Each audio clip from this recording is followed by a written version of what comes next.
चीनचे राष्ट्राध्यक्ष Xi Jinping सप्टेंबरमध्ये भारत दौऱ्यावरती येणार आहेत।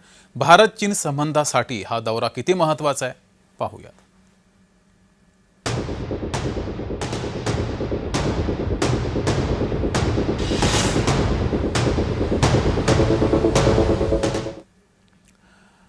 चीनचे राष्ट्राध्यक्ष शी जिनपिंग हे यंदाच्या सप्टेंबरमध्ये नवी दिल्लीत होणाऱ्या ब्रिक्स शिखर परिषदेला उपस्थित राहण्यासाठी भारत दौऱ्यावर येण्याची शक्यता आहे।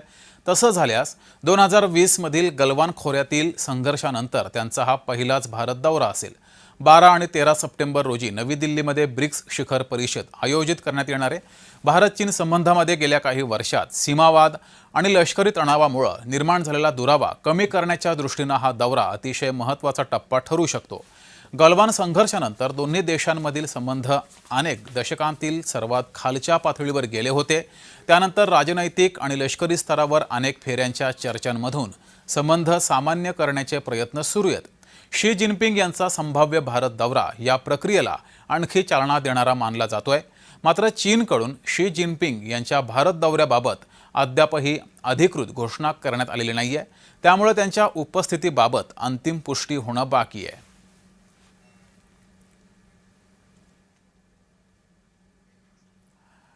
तर भारत आणि चीनच्या संबंधाची सद्यस्थिती काय आहे त्यावर एक नजर टाकूयात।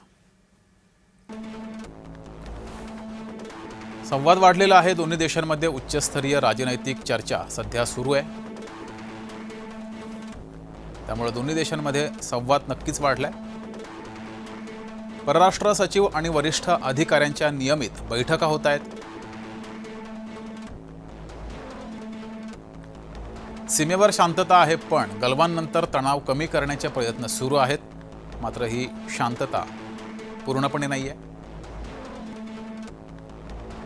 LAC वरील शांतता टिकवण्यावर सध्या भर दिला जातोय। अंतिम सीमा विवाद अद्याप सुटलेला नाही। हा वाद अजूनही तसाच आहे। विश्वासाचा अभाव आहे। संबंध सुधारत असले तरी परस्पर अविश्वास कायम आहे।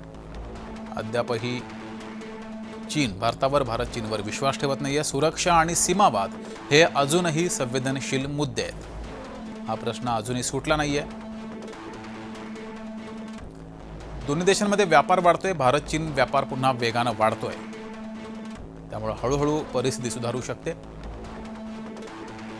चीनकडे भारताच्या अभियांत्रिकी निर्यातीत मोठी वाढ झाली आहे।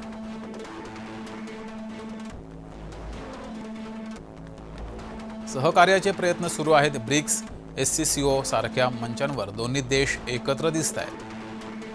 त्यामुळे संवाद झाला तर अनेक प्रश्न सुटू शकतात। सीमा व्यापार आणि इतर संपर्क पुन्हा सुरू करण्याचे प्रयत्न हे दोन्ही देशांकडून सुरू आहेत। दोन्ही देश सध्या जागतिक पटलावर महासत्ता आहेत।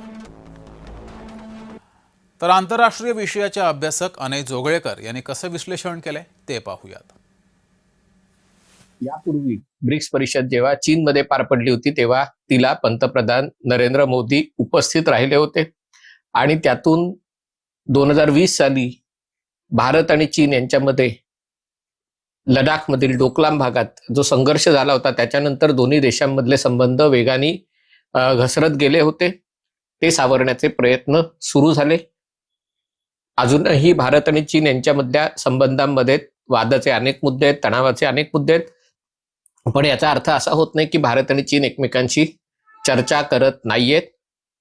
शी जिनपिंग यांचा जागतिक समुदायाला असं दाखवण्याचा प्रयत्न आहे की चीन हा आंतरराष्ट्रीय व्यवस्था मानणारा देश आहे आणि सगळ्यांना सोबत घेऊन जाणारा देश आहे। हे किती खरं किती खोटं याच्याबद्दल चर्चा करता येऊ शकेल, पण अमेरिकेचे अध्यक्ष डोनाल्ड ट्रम्प ज्या प्रकारे आंतरराष्ट्रीय व्यवस्था मोडीत काढत आहेत त्याच्या परस्पर विरोधी चीनचे अध्यक्ष शी जिनपिंग स्वतःची प्रतिमा उभी करत आहेत। ब्रिक्स ही परिषद एका प्रकारे पाश्चिमात्य देशांचा जो दबदबा आहे, जगावरचा जो प्रभाव आहे त्याला आव्हान देण्यासाठी जे उगवते 5 देश त्याकाळी होते ब्राझील, रशिया, भारत, चीन, दक्षिण आफ्रिका आणि त्याच्यात आता बरेच देश सहभागी झालेले आहेत। तर त्यामुळे त्यांच्यासाठी हा अतिशय मानाचा मुद्दा आहे। एका प्रकारे चीन हा पर्याय उभा करतो हे दाखवण्याचा मुद्दा आहे। यासोबतच जेम विशेषमध्ये वेळ झाली तेच थांबण्याची। ताज्या बातम्यांसाठी बघत राहा जय महाराष्ट्र.